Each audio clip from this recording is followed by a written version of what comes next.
Thank you, everybody, for attending. We'll call the meeting to order of the Planning Commission on January 4th. Just a couple updates on the agenda. We will have no brown bag on January this month. And so if anybody has suggested items, please talk to me or talk to the staff, and we'll see if we can get one scheduled in the future. Moving on to the regular agenda, item number A, approve the order of agenda. Move to approve. Second. We have a motion and a second. Any discussion? All those in favor say aye. Aye. Aye. Any opposed, same sign. Motion passes. Moving on to item number B, the minutes from December 7th. Everybody have a chance to take a look at the minutes. Any changes? Does it take a motion to approve? I move to approve. We have a motion. Is there a second? Second. Motion and second. Any discussion? Hearing none. All those in favor say aye.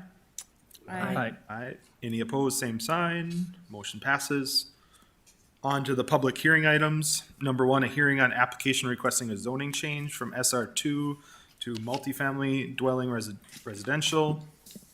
And we have Donald to talk about that. Good afternoon, Commissioners. Donald Kress from the Department of Planning and Development. Happy New Year. Our first item here is the Omer's Addition. This property is located at 1258 North Broadway. Here's Broadway, 13th Avenue North. Some other landmarks around here in a largely residential area, both multifamily and single dwelling residential here. This is Emmanuel Lutheran Church, and their representatives are with us here this afternoon. The proposal is for a zone change from SR3, single dwelling residential, and MR2, multi-dwelling residential, to PI, public and institutional. The property looks like this. These photos from a couple of days ago. It's Broadway and 13th Avenue, a fairly large building that takes up the whole corner there on both sides of the block. Again, the current zoning is it's in 2 zones. Our maps don't show double zones, but it's in 2 zones, and their proposal is to rezone it to a single PI zone. In the core neighborhoods plan, which was recently adopted, there's a future land use plan, and that designates this property as institutional. So the public and institutional use is an appropriate zone to match that land use category designation. I'll come back to the sign question in a minute. There have been several churches recently in the past few years that have been rezoned to PI. You might remember some of those. So it's something that's not uncommon that we do. It brings the property into compliance with some other things that are on the property, as well as the zoning includes a conditional overlay, which limits the uses that are allowed on this. Basically, just bring it down to the institutional educational uses, very similar to the one that we did for the Holy Spirit Church and School, which is right to the north here. And no residential is allowed in the PI zoning, so that this will always be an institutional use and a fairly low intensity one to match the neighborhood there. We did have a public meeting early on in this process, in which representatives of Emmanuel Lutheran Church were there, also a representative of Roosevelt neighborhood, and one of the surrounding property owners was also there. They did not have any actual opposition to the project. The email from Harold Thompson from the Roosevelt Neighborhood Association is included in your packet. And the one thing, if you read the comments in your packet, and then there was an additional comment as a laydown item that we received yesterday, a summary of a phone call that was added into those comments. There was discussion about a sign, and this is the existing sign out there, obviously taken before yesterday, looking at that. And there was a concern that there would be a dynamic messaging sign or an electronic messaging center that would be involved in this. If the zone change is approved, they could have this. When you look at the conditional overlay, you will note that there is a line in the conditional overlay, item 2 of the conditional overlay, which refers to this sign situation, and it says, for the purposes of evaluating the size of an electronic messaging center, Broadway will be considered a local street. That relates to a chart that's in the sign ordinance, section 201307J, -1 that that is what determines how big an electronic messaging center sign your property can have based on its zoning and the character of the street it's on. That is an arterial street, a local street, collector street. And so by putting that restriction on there of considering Broadway a local, even though it's not, but for this purpose it is, that restricts the area of the dynamic messaging sign or the electronic messaging center to a maximum of 25 square feet, which is slightly larger than the sign part of that sign is now. This is the messaging part right here. It's a little bit larger than that. And the applicants may want to go into some more detail on that with you as well. That being said, as you see in the findings there, staff's recommendation is stated in your staff report and shown on the screen. The recommendation is for approval. And from the Emmanuel Lutheran Church here, we have Josh Gornovich, Clint Podol, and Jim Walla. They may wish to address the commission. Thank you, commissioners. That concludes staff's presentation. Thank you, Donald. Any questions for staff? I'll invite the applicant up if there's any questions or you have any comments for us. Please introduce yourself as well. Hi, I'm Josh Granovich. Good afternoon. I don't have any questions, but if you guys have questions or comments, Donald did a good job with presenting what we're after. Thanks for coming today. Is any questions for the applicant? Seeing none, thank you. Any other questions from, comments from the public for or against? Seeing nobody else, we'll close the public hearing. Commissioners, any comments or additional discussion? I'll make the motion to accept the findings of staff and recommend approval. We have a motion. Is there a second? Second. Motion and a second. Any further discussion? Seeing none, we'll take the roll. Tassa. Aye. Schmidt. Aye. Rosenberg. Aye. Holtz. Aye. Gunkelman. Aye. Schneider. Aye. Motion passes. Moving on to item number 2, also with Donald, since you're up there. Thank you, sir. This item is Metropolitan Park 3rd Edition, a zone change with a planned unit development overlay, a planned unit development master plan, and a minor subdivision. We'll start out by saying that, commissioners, as you had a few PUDs come before you in the last few years, we often have a 2-trip to the Planning Commission cycle for these. That is, the first trip is to acquaint your commission with it, and the second trip would be to have a final recommendation. And this is what we're doing with this project. Staff is generally supportive of this project, for reasons we'll talk about in a minute.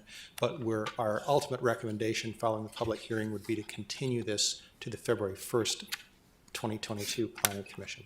So with that in mind, we'll look at the location of the project here. This is 45th Street and 30th Avenue South, Brant Drive. This on the little piece you see on the north here was formerly Anderson Fields, and this part is now the Eola addition, which is refer to the next item on our agenda refers to that. This may look a little familiar to you because almost exactly a year ago, your commission approved a subdivision here to create these commercial lots. That was Metropolitan Park 2nd Edition. The 3rd Edition now wants to take the 2 lots that are here and plat them into one.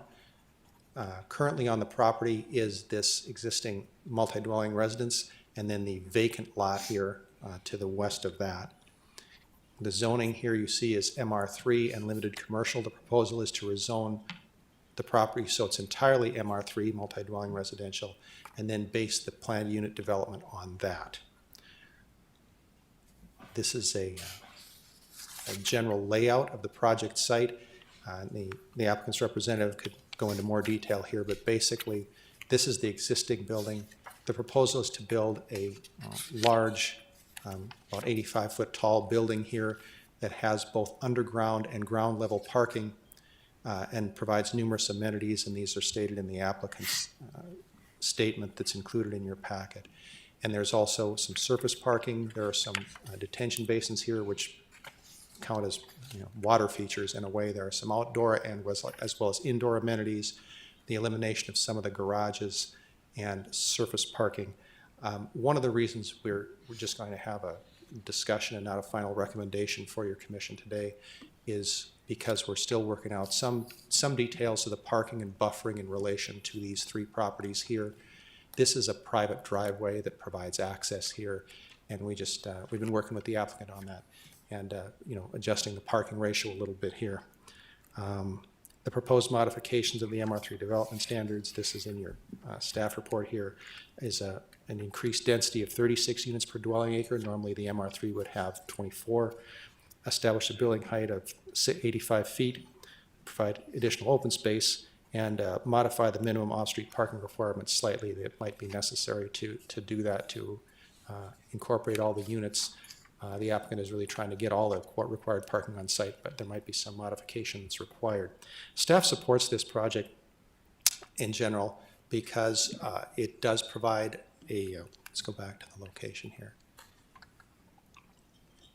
It does provide a high-density developmental area, high-density residential area, which is near an arterial street in an area that has otherwise not been developed. As you see, all the area around here has been developed largely commercially or residentially. This property here is now under construction for the Fargo Housing Authority. And so it's backfilling a little bit here to develop this property that obviously is already served by public infrastructure. These are some goals of the 2030 comprehensive plan, that properties like this get developed as opposed to new greenfield development. So that's in line with the Go 2030 plan.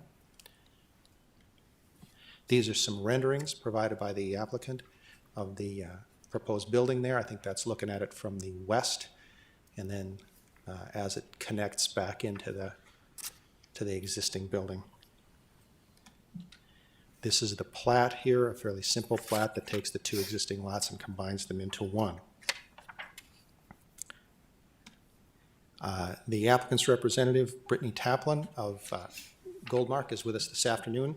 She may wish to address the commission or could answer your questions in more detail on the project. Staff's recommended motion is, as you see on your staff report and on the screen, to continue the proposed zone change PUD master plan and minor plat to the February 1st, 2022 Planning Commission, at which time staff will have a recommendation for you. That concludes staff's presentation. Thank you, commissioners. Thank you. Any questions for Donald?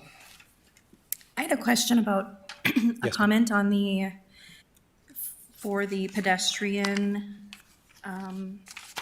Where is this off-road multi-use trail located? It says it's on the west side of the property. Oh, wait here. It's actually on 45th. It's this. Oh, okay. Yeah, sorry, yes, that perhaps should have been better worded there, ma'am. It's this trail here that goes all along down here. Okay. So it's not directly adjacent to this property, but you can get there. Any other questions for staff? Seeing none, the applicant is here. Anything you'd like to tell us, or any questions for the applicant? I have just one question out of curiosity. We'll invite her up and introduce yourself.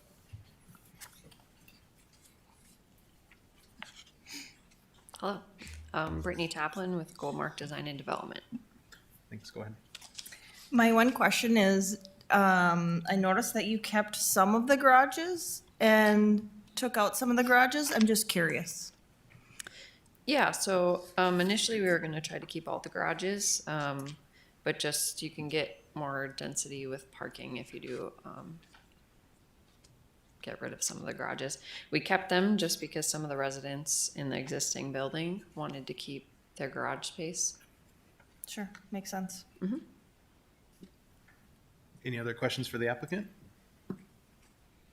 Is there anything that the planning department is asking? Do you see any hurdles in the next month that, between you and the planning department as far as what Donald is asking for about the continued to February 1st? Yeah, I don't think so. I mean, there were a couple things that we went back and forth on, but we ended up making those changes, mostly in regards to the buffering with the landscape. So I think if I may, ma'am, we're pretty much there. It's just, we always want to make sure it's tough to go back and keep going back. So we just worked it out with Nate Volmuth, who's also the project representative as well here from Goldmark, that we would just go through this process now and make sure you were all comfortable with it before finalizing the situation here. One comment with this private drive, it appears on this drawing that's up right now that part of it is on the 3 lots to the west too, if those are. Yeah, so that's property- actually an easement that goes through those properties. Okay, so So- that private drive is Yeah. usable by them, Yes, sir. by those units as well. Yes, sir. So that's, as you see, it's depicted on the plat here. It was created by the earlier plat, by the one you did last January. Okay, So it shows this 40-foot access easement, and it appears in the photographs here. So here we're on the north side. This is the private drive right down here. okay, And then there's one of the commercial buildings under construction. That's on the south end of the property. And this is the vacant part, and then these are the garages. all right. Are these market rate apartments? I don't believe that's the goal.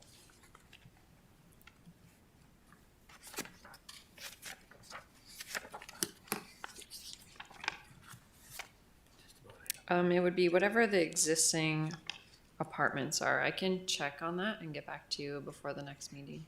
Okay. Any other questions for the applicant? Seeing none, thank you. Any questions from the audience you'd like to address the commission, either for or against this item? Seeing no one else, we'll close the public hearing. Commissioners, Do we even need to do anything to move it? they have a recommended motion to continue the proposed change, so I suppose So you're looking for a motion? I'll make that motion. you can disagree with Donald, but I don't know. All right, motion, is there a second? Second. There's a motion and a second. Any other discussion? We'll take the roll. Gunkelman, Aye. Holtz, Aye. Schmidt, Aye. Rosenberg, Aye. Tassa, Aye. Schneider. Aye. Thank you, commissioners. Thank you. We'll hear that again next month. Item number 3, a hearing on application requesting a zoning change from general commercial with a PUD to basically an amended PUD at the Eola addition. And Megan? Thank you, Chair and Commission. This application is for a zoning change, as Chair just mentioned. The current zoning is GC with a PUD overlay with an amendment, with a zone change to amend the PUD overlay. This property is familiar to your commission. I think this is maybe the 4th time that you've seen that in the last 12 months or so. And so back in May, the City Commission approved the PUD for the site here, and several months ago, your commission reviewed the final plans. The subject property is located at 4410 through 4474 24th Avenue and 4417 and 4477 26th Avenue at the Anderson Softball Complex here, just adjacent to 45th Street, just a block north of your last item. Blake Nybakken with Epic Companies is here, the applicant, if you have any questions for him. The application, actually I'll jump here to some images. There is some construction occurring on site, working within a foundation permit within the current ordinance. So if the zoning change fails to be approved, they would still have ordinance 4300 to be working within.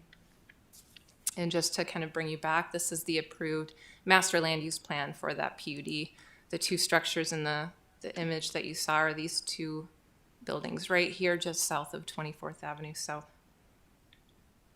The applicant has requested 2 things to amend with this PUD overlay. One is to increase the building height from right now, the requirement is 85 feet with a request to go to 130 feet. And then the other is to remove the requirement to vary the height of the parapet at the top of the structure of when the distance is longer than 150 feet. So it's just striking through that. We have not received any inquiries on this application, and staff finds that all criteria is met. That concludes staff's presentation. I'd be happy to answer any questions that you might have. Thanks, Megan. Any questions from the commission? Go ahead. Is this for each of those lots there, or is this for one specific building? No, that's a great question. So What this does, and I'd maybe ask the applicant to talk about that in a little more detail. I believe the first two buildings will still be around that 85-foot mark or slightly above, but it gives them flexibility for future buildings to go up to 10 feet. So right now, there's no, from what I understand, there's no anticipation to change from what was originally reviewed by your commission at approximately 7-foot or 7-story buildings, but just gives the option to go a little bit higher. Yep. Yeah, Blake Nybakken with Epic Companies and Megan nailed it. That's what we're looking to do. We're exploring some options for taller buildings in the future. The first two buildings that are under construction right now are not going to change in height, so those will be 7 stories at approximately 85 feet. So. Any other questions for the applicant? Yeah. With that additional height, you're not gonna add more units. Because that changes the density, am I correct? Yeah, no, the property that we're looking at one in particular building that would exceed the current 85-foot requirement, but as of right now, that's not a consideration that we're asking for. I don't think we'll have any density concerns there. Okay, so the same amount of units, you're just changing the construction, or whatever. So, Yep, yep. okay. Any other questions for the applicant? Go ahead. So the park that's in the middle, is that going to be a city park? Is that so it says public park, is that city of Fargo owned? or Open to the maintained? public. As of right now, it's owned by our group, but as a condition, when we purchased land from the Park District, I think we recorded a land use restriction agreement, maintaining that we would keep that space open to the public, so.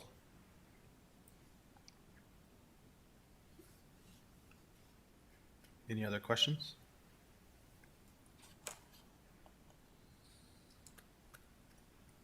Seeing none, thank you. Okay, thank Appreciate you. Being here. Any other questions, those in the audience, either for or against the project?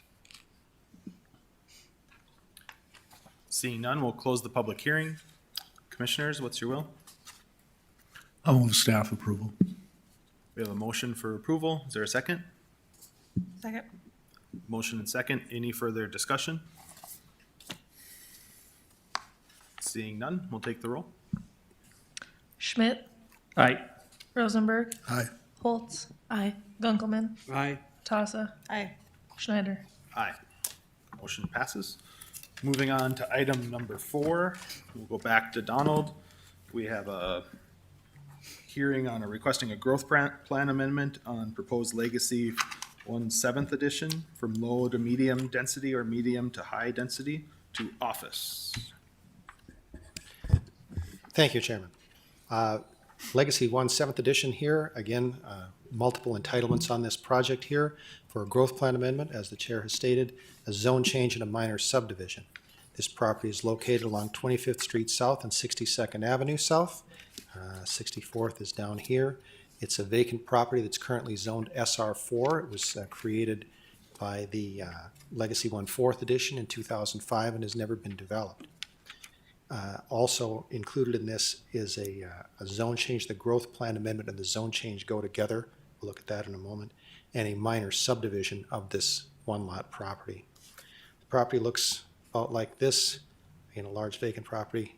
A little strange looking because I had to square the corners off. We clipped the corners off in the photograph. But so it is adjacent to residential here and across the street. This is 24th Street South. And then this is facing along 24th Street South. This here is the property frontage along 24th Street South. The growth plan amendment, this is currently zoned, or currently has 2 growth plan designations on it, as the chairman read there. The applicant's proposal is to rezone it to general office, which would require a growth plan amendment, which is what's before us here. In the 2001 growth plan, there actually is a land use designation called office. It's not in all our growth plans, but that is, so that's the appropriate designation for that. The applicant's idea here, and he can, Mr. Ide can go into this more in detail, is to find the sort of the least intense zoning that would allow a large daycare on this location. And so it went to general office as opposed to going to a more intense limited commercial or general commercial zone was his proposal. And so that would allow that, as well as some local serving, neighborhood serving office or office uses on there. As you know, we've had some developments along 25th here in a few different places. There's one down here that we recently rezoned with a conditional overlay, and there's one further down on 25th and 74th Avenue South. The zone change to general office does include a conditional overlay. It eliminates a couple of uses that would not be appropriate in a residential area, including commercial parking lots and off-premise advertising. It provides some site design standards, and it also has some sign limitations. These are consistent with the conditional overlays that we've applied to other properties we've recently developed on 25th Avenue, or 25th Street South there, that your commission has approved within the last year. So the zone change and the growth plan amendment go together. The plat here is a plat. All this plat does, it does not change the lot dimensions or configuration. What it does is remove the negative access easement along 62nd Avenue South. As you probably know, commissioners, a negative access easement is a line on a subdivision plat that prohibits access from the street at that location. Due to the proposed development, it seemed that flexibility for access was necessary off 62nd, and review by the city engineer's office determined that this is no longer necessary. It was created by the original plat of 2005. It's no longer necessary. We do have driveway spacing rules in place that will account for the appropriate distance back from the arterial for any driveways. Jason Ide of IDCO is with us this afternoon as the project representative and may wish to address the commission. Staff's recommendation for approval is stated in your staff report shown on the screen. That concludes staff's presentation. Thank you, commissioners. Thank you. Any questions for Donald? Seeing none, we'll ask Mr. Ide to come to the podium, introduce himself. I'll ask a question later. I have one for Brenda.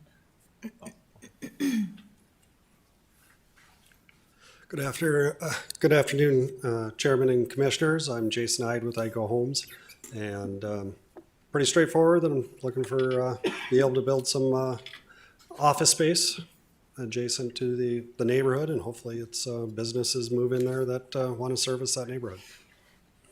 Thank you. Any questions for the applicant? I do. Question on potentially putting daycare. How big of a daycare facility would this be? Well, the people I've been discussing with are greater than 13. The code separates out daycares, from my understanding, that 13 plus is a category all on its own. General office was the first one that allows permitted use rather than a conditional use.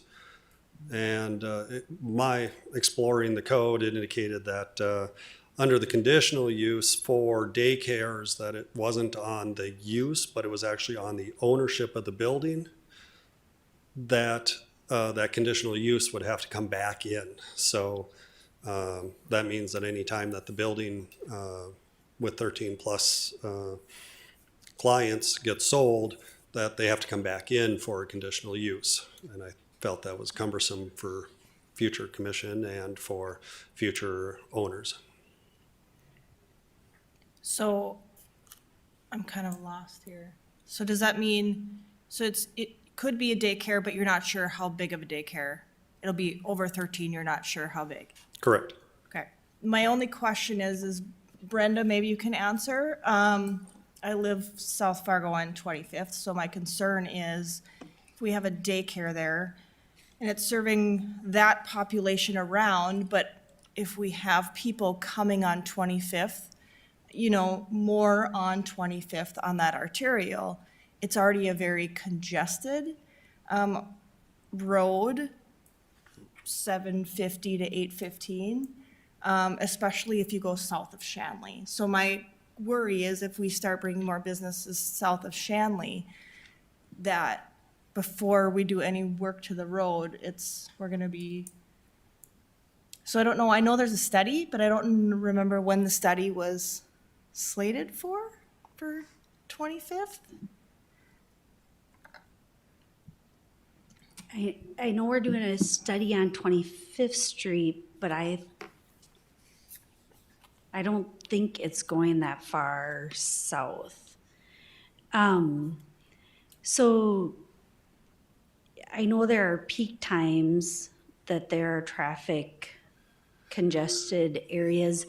I mean, the nice thing about this area also is you have a collector that takes them to university that doesn't have, so we have a collector with minimal fronting properties, and then a collector that will take them down, I think it's 18th Street to 52nd Avenue. So there are some alternative ways also. And then we do have, you know, we'll be evaluating if there is a need to do some improvements to the road. We can be taking a look at that also. But right now, I am pretty sure that study ends, I think it's 52nd Avenue that MetroCog is gonna be working on. Gotcha. Okay. I think we need more daycares, and it'd be great for that area. So yeah, I definitely am in support of the project. My only concern is, you know, that road, as we continue to, look past, you know, if we continue to change zoning past 52nd, we're gonna have to look at some point, a study there, but 100% in support of this project. Yeah, go ahead, John. Just a comment, this comes back to when we were looking at the corner of 25th and 76th. Yes, sir. About how you go from Don's Car Wash Center on 52nd and you go all the way down that whole street and there is not any amenities down what should be somewhat of a, well, it should be a commercial corridor. And I think this fits, you know, what we're looking for, along that street, a few more amenities, for people to live and work possibly in their own area. So I think this is a good move.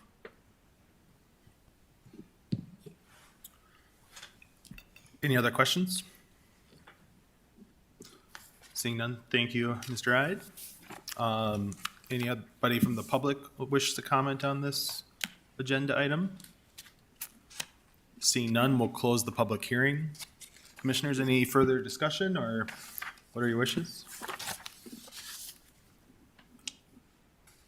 I'll make the motion for approval as per the staff report. We have a motion, is there a second? Second. Motion and second. Any other discussion? Seeing none, we'll take the roll. Holtz, Aye. Rosenberg, Aye. Schmidt, Aye. Tassa, Aye. Gunkelman, Aye. Schneider. Aye. Motion passes. Thank you, Commissioners. I believe that concludes our agenda. Anything else from staff? Will you have us here? Captive audience? Nope. Okay, sounds good. I'll take a motion to adjourn. So moved. Motion and a second from John. All in favor, say aye. Aye. Aye. Sounds good. Thanks, everybody. Happy New Year.